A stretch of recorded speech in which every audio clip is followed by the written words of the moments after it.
Hello, and welcome to Money Mystery No More. Let's talk about credit cards and credit card use. To get the most out of this, be sure you listen for common pros and cons of credit cards and credit card use to help you make an informed decision with the best way to manage that card. By keeping it simple, it's awesome.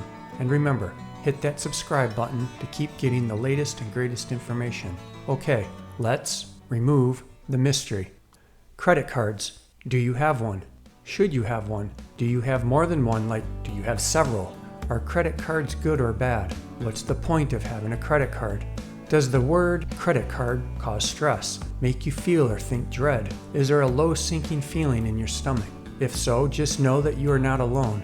It's likely due to the related credit card debt. There was a study showing credit card debt can lead to all kinds of health issues, some little, some big, and even mess with your daily routine effectiveness. That pairs with recent reports showing nearly 10% of credit card balances are paid late. Through this conversation, we will explore credit cards.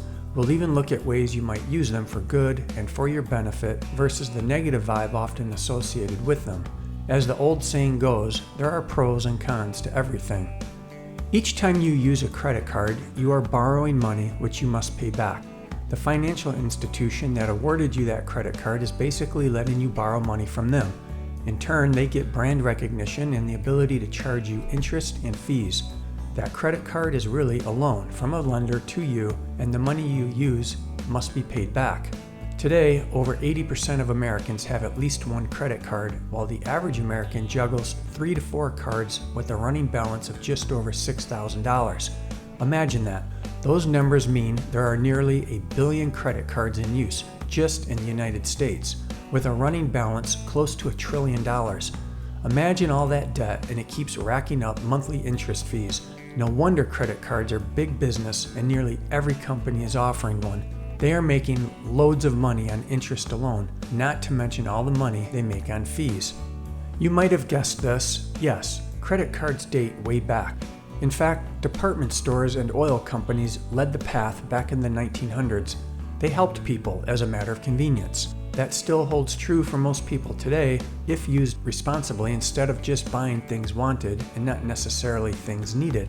A little side note, they were known as charge cards, not credit cards, because the charge cards required the balance be paid in full every month. They were initially designed for wealthy people that didn't want to carry bills, dollar bills, and they could only be used at specific stores, one card per store.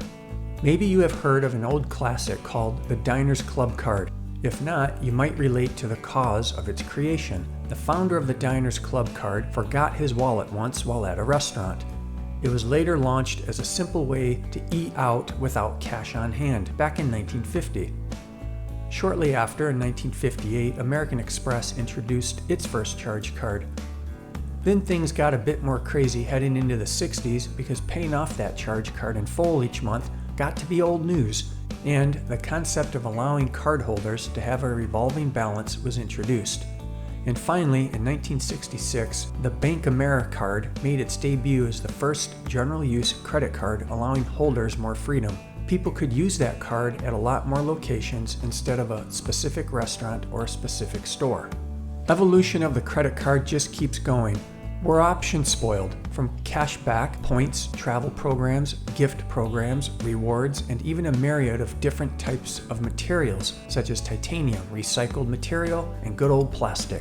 Heck, we can even be physically free of credit cards by using touchless payment, digital and electronic wallets and apps. You know the drill. Out and about, having a nice day, and the hungries kick in.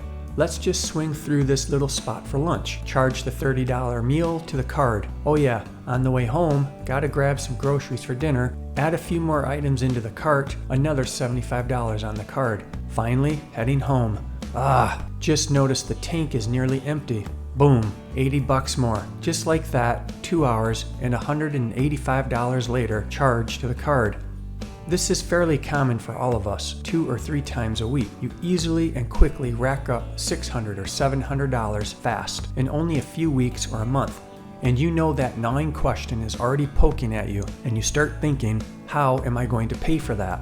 And that question just sits there in the back of your head, creating stress. That fun dopamine buying rush is gone as the rational side of your mind starts to spin. That bill is coming. It will need to be paid. Of course, your payment history is important. In fact, it makes up nearly 35% of your credit score. That credit score is used by banks and other lenders to determine whether you're a risky credit borrower and whether they should approve you for any more loans or credit.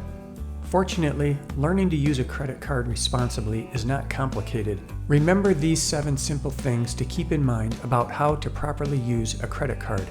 1. Pay cash. If you can't pay cash for it now, maybe don't buy it now. 2. Pay the bill on time or early, and if possible, just pay it off each month. 3. Make more than one payment each month. Practice making a payment after you get paid each pay period. This is super effective when paying down larger credit card balances. 4. Avoid interest. Understand how interest works on a credit card and avoid paying it if you can.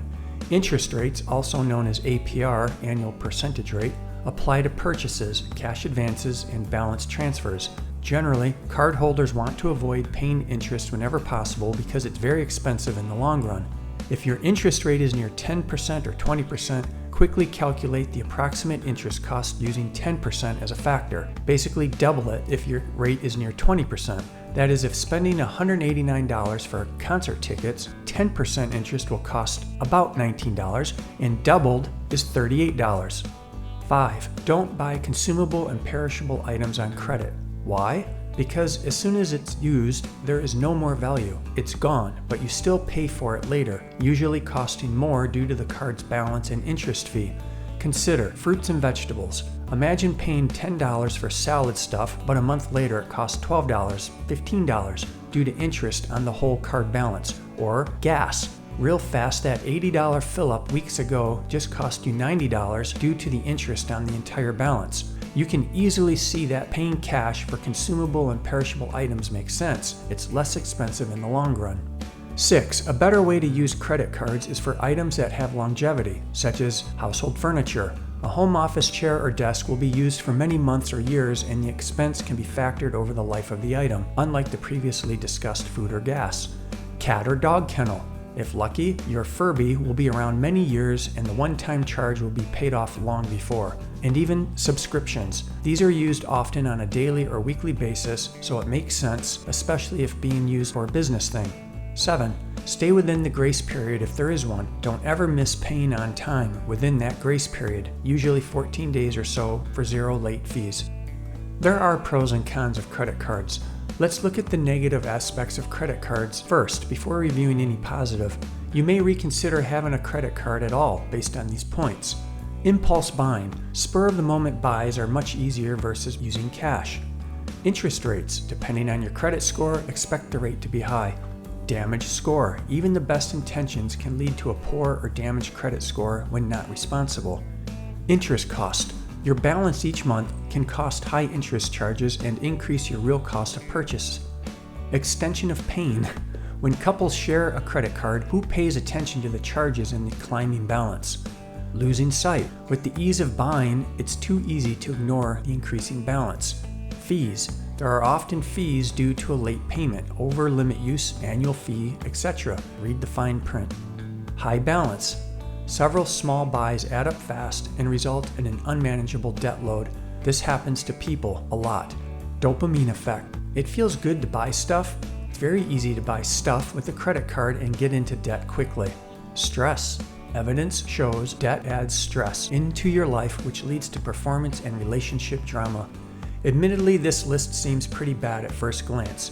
Fear not though, view it from another perspective. Keep in mind that these are some of the consequences to be aware of, things to avoid by not being a responsible credit card holder and user. On the flip side, there are also practical reasons a credit card may be good for you. Fortunately today, there are several favorable reasons for using a credit card. In the end, it really does boil down to using them responsibly. Credit cards can make purchases easier while offering extra protection and even providing you cash back. Consider some of these reasons and benefits of a credit card.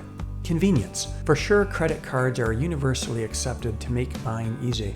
Credit score. When used responsibly, a cardholder can build credit over time. Fun factor. The market simply offers lots of personalized credit card options. Travel perks? Get things like free checked bags, discounted airfare, or car rental. Extended warranty. Several cards offer extra protection, a longer warranty on electronics or various merchandise. No cash. It's great to leave the cash home and not carry bills or coins. Low intro APR. You may get a 0% intro APR for 6 months or longer. Transfer balance promotions. Lower interest means saving money, but check for a transfer fee. Theft and damage protection. Some offer protection against theft and damage on purchases when purchased online. Cash back and rewards. Earn cash when buying from your favorite retailers. Keep the money or pay down your bill. While it might not make sense to get a credit card just for the purpose of earning points, cash, or rewards, it does make sense to get the best card for yourself, especially if you absolutely will be making certain purchases, whether it be with cash or credit. If so, do some homework and figure it out. Will a rewarding credit card be a good tactic or not? Ultimately, you are in control of your credit card. That is good news. You can clearly see credit cards offer many opportunities to potentially boost your credit and even earn rewards. But you also see that when not used carefully, responsibly, credit cards can lead to a fast mound of debt, a bad credit score, and more importantly, stress. It's really not worth the negative consequences and stress when just being aware and managing spending habits is so simple to do.